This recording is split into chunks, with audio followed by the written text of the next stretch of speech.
जय हिंद। स्वागत है आप सभी का आपके अपने YouTube चैनल SGY क्लासेस में और मैं हूं दीपक। साथियों, आज के क्लास में हम लोग देखने जा रहे हैं नॉन हिंदी का ऑब्जेक्टिव। किसका?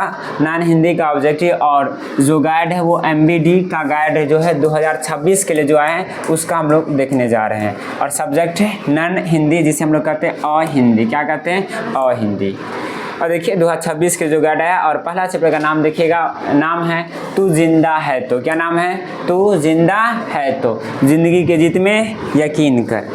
पहला प्रश्न कहता है तू जिंदा है तो डॉट कविता के कवि कौन है? शंकर शैलेंद्र। कौन है कवि? शंकर शैलेंद्र। इसका सही आंसर क्या हो जाएगा? डी हो जाएगा, शंकर शैलेंद्र। तू जिंदा है तो डॉट शीर्षक पाठ गद्य की कौन सी विद्या है? कौन सी विद्या है? कविता। तो ऑप्शन क्या जाएगा? ए हो जाएगा। तू जिंदा है तो रोड कविता से कवि ने हमें क्या संदेश दिया है? कवि क्या कहना चाह रहे हैं? कठिनाइयों को भूल कर लक्ष्य की प्राप्ति करनी चाहिए, धन प्राप्त करना चाहिए, बड़ा आदमी बनना चाहिए, संघर्ष नहीं करना चाहिए। कठिनाइयों को भूलकर लक्ष्य को क्या करना चाहिए? प्राप्ति करना चाहिए। आगे कहता है कि तू जिंदा है तो कविता में जीवन का कौन सा दृश्य प्रस्तुत है? कौन सा? ऑप्शन ए है गहरे जीवन राग का, उत्साह का। गहरे जीवन राग उत्साह का। डी इनमें से कोई नहीं। क्या होगा? गहरे जीवन राग एवं उत्साह दोनों का। तो ऑप्शन क्या हो जाएगा? सी हो जाएगा। क्या ऑप्शन? सी। तू जिंदा है तो डॉट कविता में जीवन के किस पक्ष का वर्णन है? निराशावादी, आशावादी, प्रेरणावादी? किसका है? आशावादी। बुरी है आग पेट की, बुरे है दिल के दाग डॉट यह पंक्ति किस कविता से ली गई है? तो जिंदा है तो इसके कवि कौन है? शंकर शैलेंद्र। कौन है?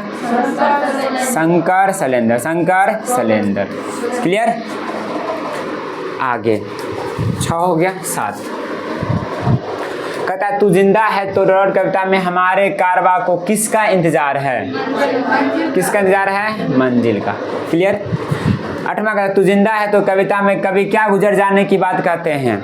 गीत संगीत, नाच गाना, कष्ट और जुल्म। जो कष्ट और ये जुल्म जो कर रही है वो क्या हो जाएंगे? टल जाएंगे, एक दिन ना गुजर जाएंगे। कवि मनुष्य को कैसा जीवन जीने की प्रेरणा देता है?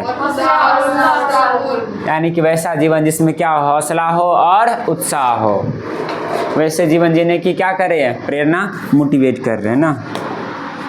कैसा व्यक्ति जिंदा माना जाता है? निराशा रहित, घमंडी, स्वाभिमानी। स्वाभिमानी व्यक्ति क्या मानी जाती है? जिंदा।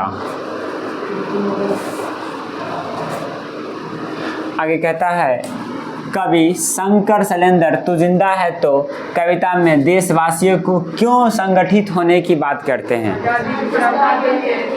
जब तक वो संगठित नहीं होंगे आज़ादी हो पाएंगे क्या? नहीं। तो ऑप्शन क्या हो जाएगा? ए हो जाएगा, आज़ादी प्राप्ति के लिए। किसके लिए? विनाश के बाद क्या होता है? क्या होता है? नव निर्माण, यानी कि नया निर्माण होता है। स्वराज का अर्थ क्या है? अपना राज्य। स्वराज का अर्थ अपना। ऑप्शन क्या हो जाएगा? डी। क्या हो जाएगा? Option D. कमल की कमल डंठल को कहते हैं? क्या कहते हैं? मृणाल। मृणाल ना। तो ऑप्शन क्या जाएगा? ए हो जाएगा, मृणाल। जमीन के पेट में पली आंगन पले हैं, जलजले टिके न टिक सकेंगे भूख रोग के स्वराज। ये पंक्ति किस कविता से है? तू जिंदा है तो ऑप्शन क्या जाएगा? डी हो जाएगा। क्या ऑप्शन? डी। नई सुबह के संग सदा तुझे मिली नई उम्र, नई सुबह के संग सदा तुझे मिली नई उम्र। यह पंक्ति किस शीर्षक की है? तू जिंदा है तो। तू जिंदा है तो। आगे 16 हो गया। 17 तू आ मेरा श्रृंगार कर, तू आ मुझे हसीन कर। यह पंक्ति किससे लिया गया? पहला पाठ खत्म होता। ठीक है, अब शुरू करते हैं हम लोग दूसरा पाठ। नॉन हिंदी का दूसरा पाठ जो है ईदगाह है। कौन सा है? ईदगाह। तो ईदगाह का शुरू करते, ये रहा आपके सामने ईदगाह। दूसरा पाठ है। क्या है दूसरा पाठ? किसका? अहिंदी, नॉन हिंदी का। किसका? अहिंदी का। ठीक है, एक साथ पहला पाठ और दूसरा पाठ दोनों का। ईदगाह शीर्षक कहानी किसकी रचना है? मुंशी प्रेमचंद, किनका है? मुंशी प्रेमचंद का। ईदगाह कहानी आधारित है समाज पर, बालक पर? किस पर? बालक पर, सही ना। ईदगाह कहानी की मुख्य विशेषता क्या है?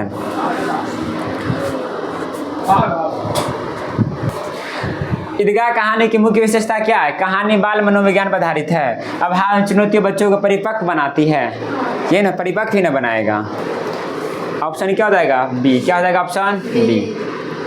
कहता ईदगाह शीर्षक पाठ में सभी खिलौने कितने पैसे के हैं? कितने पैसे के? 2-2 पैसे के, तो ऑप्शन बी हो जाएगा। प्रेमचंद लिखित कहानी का नाम क्या है? ईदगाह, तो ऑप्शन क्या हो जाएगा? सी हो जाएगा, मुंशी प्रेमचंद, ये ना। हामिद ने कितने पैसों में चिमटा खरीदा? कितना पैसा में? ऑप्शन क्या हो जाएगा? सी हो जाएगा, 3। क्या हो जाएगा? सी, 3। 7 देखिए, हामिद ने चिमटा खरीदा और सम्मी ने क्या खरीदा? क्या खरीदा? खंजरी। तो ऑप्शन क्या हो जाएगा? सी हो जाएगा, खंजरी। गांव पहुंचकर बच्चों ने क्या किया? अपने अपने खिलौनों से क्या किया? खेला। हामिद की दादी का नाम क्या है? सकीना। ऑप्शन ए हो जाएगा, क्या हो जाएगा? बी हो जाएगा, अमीना। क्या हो जाएगा? बी, अमीना। हामिद ने चिमटा क्यों खरीदा? रोटी सेकने में दादी का हाथ जलता था। हामिद खिलौने की जगह अपनी दादी के लिए क्या खरीदा है? क्या खरीदा है? चिमटा। ईदगाह कहानी वंचित बचपन की परिस्थितियों पर किस ढंग से टिप्पणी करती है? मार्मिक, सादगी, बर्बर, कतोहुल। क्या होगा?